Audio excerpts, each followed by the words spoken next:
Okey, baik. Bismillahirrahmanirrahim. Assalamualaikum warahmatullahi wabarakatuh. Okey, step yang pertama yang perlu dibuat oleh admin, tukarlah. Tukar subjek.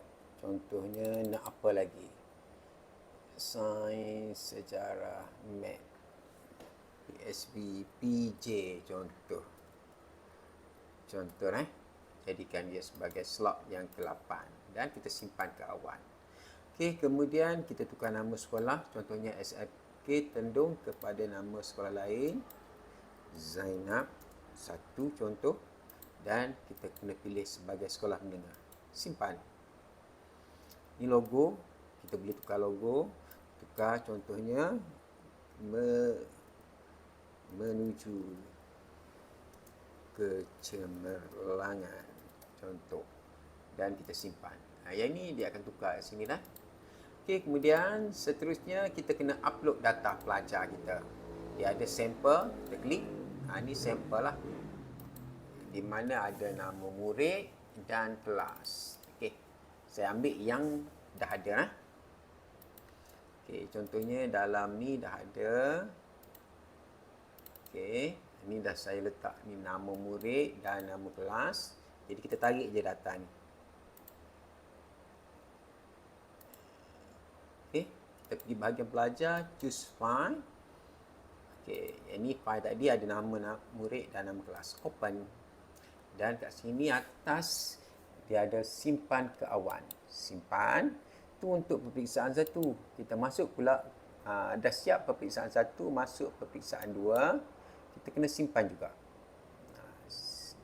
Okey, dia scene, kita simpan sampailah habislah. Okey, simpan ke awal.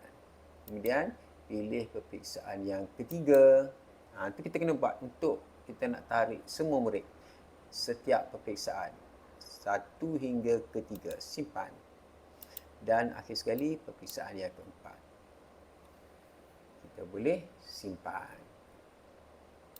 Okey, seterusnya barulah kita masukkan markah untuk tingkatan berapa.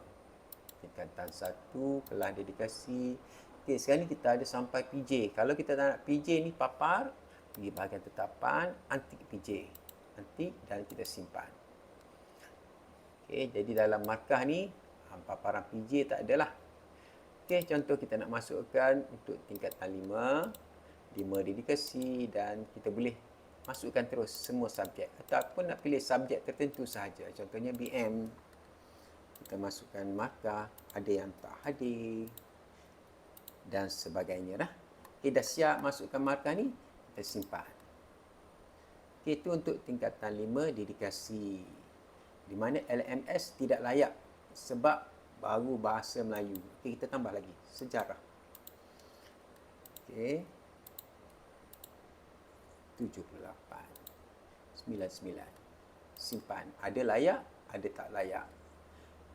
Kerana ada yang bahasa Melayu dia ataupun sejarahnya tak lulus. Okay, contohnya tak layak disebabkan sejarah tak lulus. Okey, itu untuk panduan pengguna. Dan kita boleh lihatlah, lepas dah masukkan markah, kita boleh lihat analisis.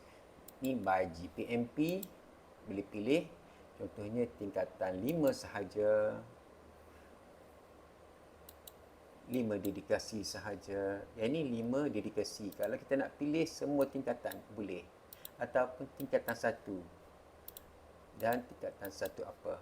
Prestasi murid sama juga.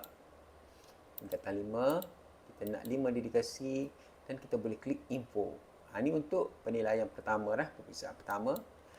Ini adalah data yang dah kita masukkan, iaitu bahasa Melayu dan sejarah.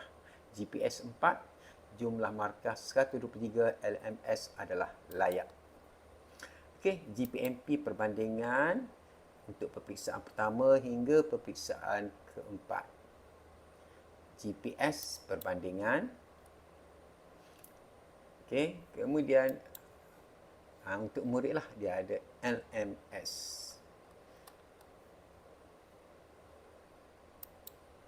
Okey, itu adalah panduan untuk pengguna. Dan kita boleh lihat panduan di bahagian sini dah. Okey, sekian. Assalamualaikum warahmatullahi wabarakatuh. Bye-bye.